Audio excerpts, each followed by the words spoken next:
So hey guys what's up, welcome back to my YouTube channel. तो मैं हूं आपका दोस्त और होस्ट कैप्टन बूम और स्वागत है आपका मेरे चैनल कैप्टन बूम स्टूडियो पर। तो आज के इस वीडियो में हम देखेंगे आप ही के पूछे गए बैटल शोडाउन के क्वेश्चंस का आंसर, जैसा कि क्या थैनोस हाला पे भारी पड़ सकता है। इसके अलावा हम देखेंगे गमोरा, ड्रैक्स, हॉकाई और ब्लैक विडो जैसे पीक ह्यूमन लेवल के सुपर हीरोज में से कौन है सबसे ज़्यादा पावरफुल। इसके अलावा हम Blue Beetle versus Iron Man Mark 85 का भी कंपैरिजन करेंगे। सो बिना किसी टाइम वेस्ट के चलिए चलते हैं बैटल शोडाउन के इस रोलर कोस्टर की तरफ।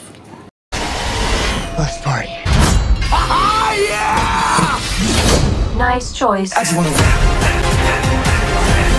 तो पहले माफिया एक्स आर्मी भाई ने पूछा है थैनोस वर्सेस हेला का कंपैरिजन। अगर बात करें थैनोस वर्सेस हेला की, तो ये fight short period of time के लिए तो बहुत एक्सट्रीमली इंटेंस और क्लोज होने वाली है, बट जैसा कि हम सब जानते ही हैं थैनोस हेला के अगेंस्ट ज़्यादा देर तक टिकने वाला नहीं। बिकॉज हेला ने जिस तरीके से थॉर के हैमर के टुकड़े किए थे अर्थ पर होते हुए भी, ऐसा कुछ वो थैनोस के आर्मर और डबल एज स्वॉर्ड के साथ भी करने वाली है। और वैसे भी थैनोस को तो कैप्टन अमेरिका ने ही म्यूनिर से पेल के रख दिया था और वही म्यूनिर को हेला ने खिलौने की तरह तोड़ के रख दिया था। हाँ, Thanos short period of time के लिए तो डेफिनेटली हेला को टो टू टो की फाइट दे सकता है, बिकॉज ऑफ उसकी स्ट्रेंथ लेवल इनक्रेडिबल हल्क और रैग्नारॉक वाले थॉर से तो कई गुना ज़्यादा ओवर पावर्ड है। जैसे रैग्नारॉक का थॉर हेला को कुछ टाइम के लिए टो टू टो की फाइट दी थी, बस ऐसा ही कुछ थैनोस और हेला की फाइट में भी होने वाला है। बट थैनोस को यहाँ उसके स्ट्रेंथ के साथ साथ उसकी हाइट और रिफ्लेक्सेस का भी अच्छा खासा एडवांटेज मिलेगा।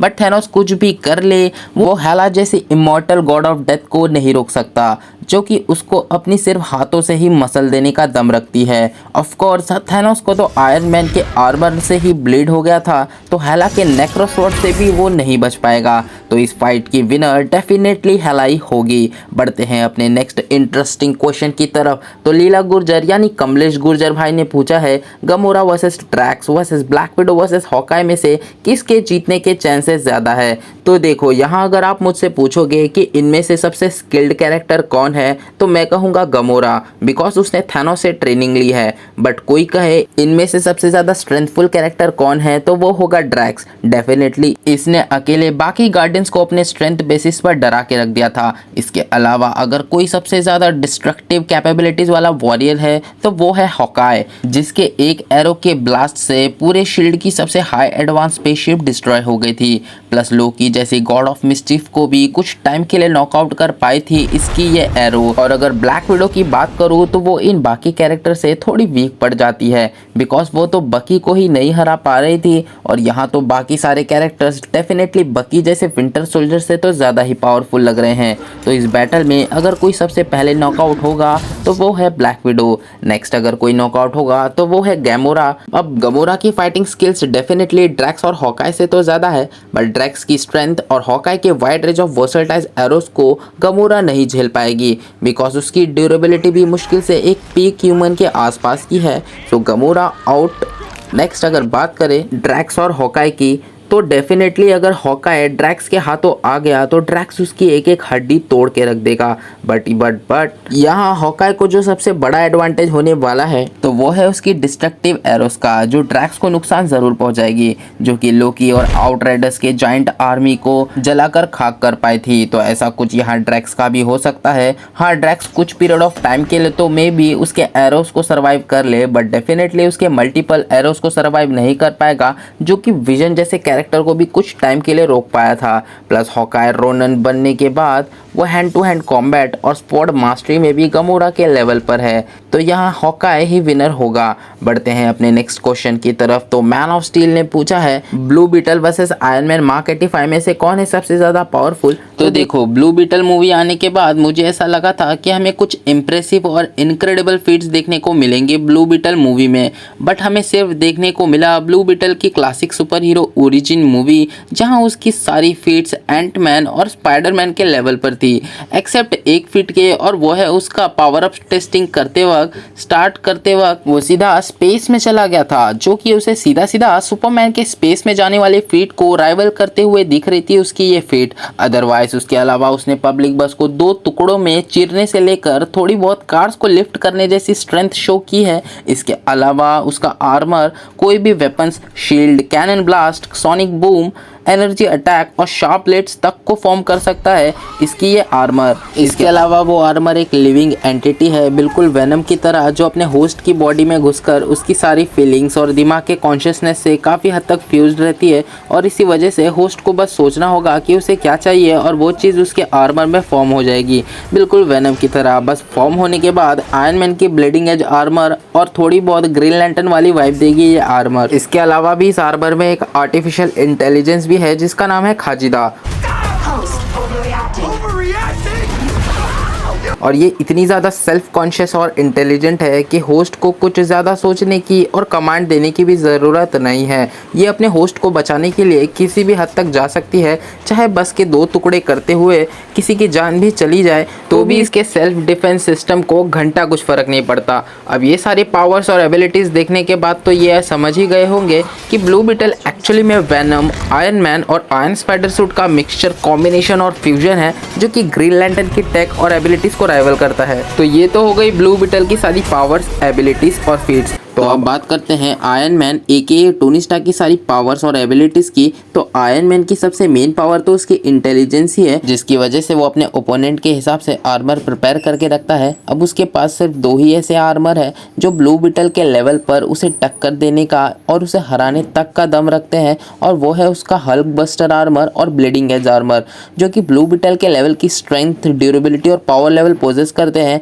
एक्सेप्ट एक चीज़ के, और वो है ब्लू बीटल की इंसेन अमाउंट ऑफ स्पीड और कॉम्बैट, जो कि पूरी तरह खाजिदा कंट्रोल करता है। इसके अलावा ब्लू बीटल के पास उसके 6 टेंटिकल्स लेग्स भी है, बिल्कुल आयरन स्पाइडर सूट की तरह, जिसे वो at the same time multiple opponents पर अटैक कर सकता है। तो आयरन मैन के लिए फाइट बहुत बहुत बहुत ज़्यादा टफ होने वाली है। अब जो चीज़ इन दोनों में कॉमन है वो है इनका खुद को रीजनरेट कर लेना, मीन्स दोनों के आर्मर खुद को मल्टीपल टाइम रीजनरेट कर सकते हैं, बट इन दोनों की रीजनरेशन लेवल की एक लिमिट है। लाइक अगर कोई लगातार में इनको पेलता रहे और बस पेलता ही जाए अपने पंचेस से, तो ये खुद को हील करने की कैपेबिलिटीज खो देते हैं और बहुत बुरी तरीके से इंजर्ड भी हो जाते हैं। इसके अलावा ये दोनों ही cannon, protons, lasers, energy attack कर सकते हैं और कोई भी वेपनरी शेप दे सकते हैं। बाय द वे, हम यहाँ आयरन मैन की पावर्स और एबिलिटीज की बात कर रहे थे, तो ज़रा उसी पर फोकस करते हैं पहले।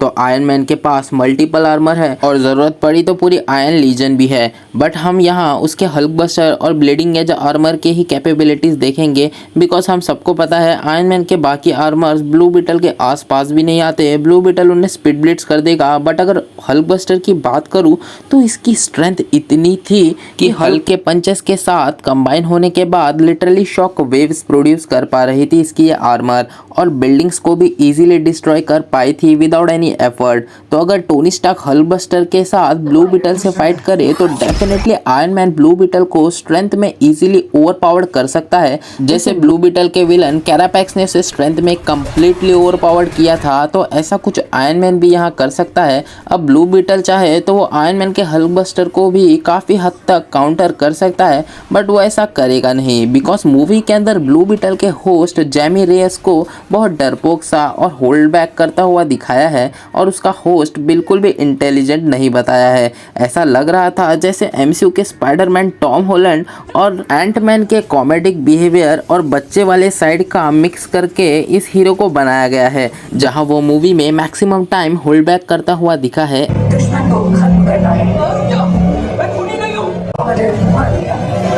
एक्सेप्ट तब तक तो उसने अपनी पावर यूज़ भी नहीं की थी जब तक उसकी फैमिली पर खतरा नहीं आ गया था।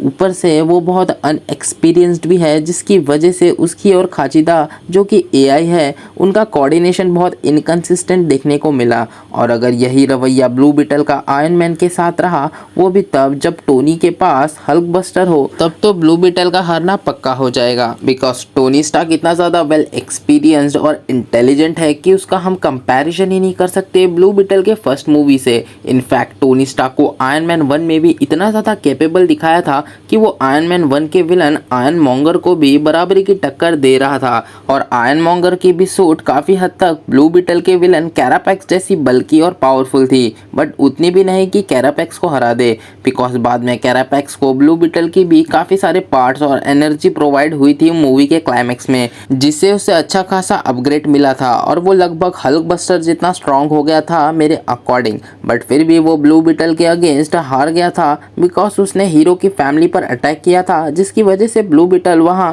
फुल ऑफ रेज में आ गया था और मैन ऑफ स्टील के एक फाइटिंग सीन की तरह उसने कैरापैक्स को पूरी तरीके से नॉकआउट कर ही दिया था। और कैरापैक्स आयरन मैन जितना एक्सपीरियंस्ड और इंटेलिजेंट भी नहीं कि वो उस रेज को संभाल पाता। बट ये केस आयरन मैन के हल्क बस्टर के साथ नहीं चलेगा, बिकॉज अगर ब्लू बीटल किसी तरह हल्क बस्टर के कुछ पार्ट्स डिस्ट्रॉय भी कर देता है तो वेरोनिका उसे न्यू पार्ट्स प्रोवाइड करा देगी।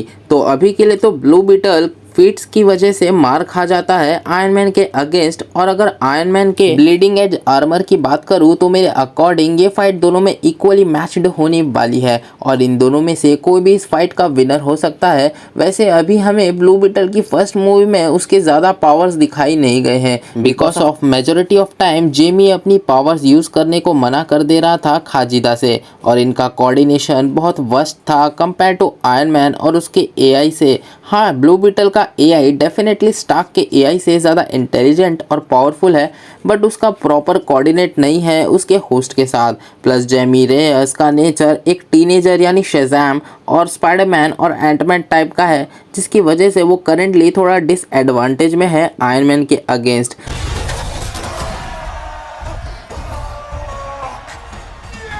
जो कि infinity stones amount of celestial power को भी एक्सपीरियंस कर चुका है। तो इस फाइट का विनर आयरन मैन होगा मेरे अकॉर्डिंग। बट ये तो था मेरा पर्सनल ओपिनियन। अगर आप अपना ओपिनियन बताना चाहते हो तो कमेंट्स में लिखकर ज़रूर बताइएगा। और अगर चैनल पर पहली बार आए हो तो प्लीज सब्सक्राइब किए बिना नहीं जाना और अगर वीडियो पसंद आई हो तो एक लाइक भी जरूर ठोक देना। तो मैं मिलूंगा आपसे ऐसे ही बैटल शोडाउन के रोलर कोस्टर के साथ, तब तक के लिए गुड बाय।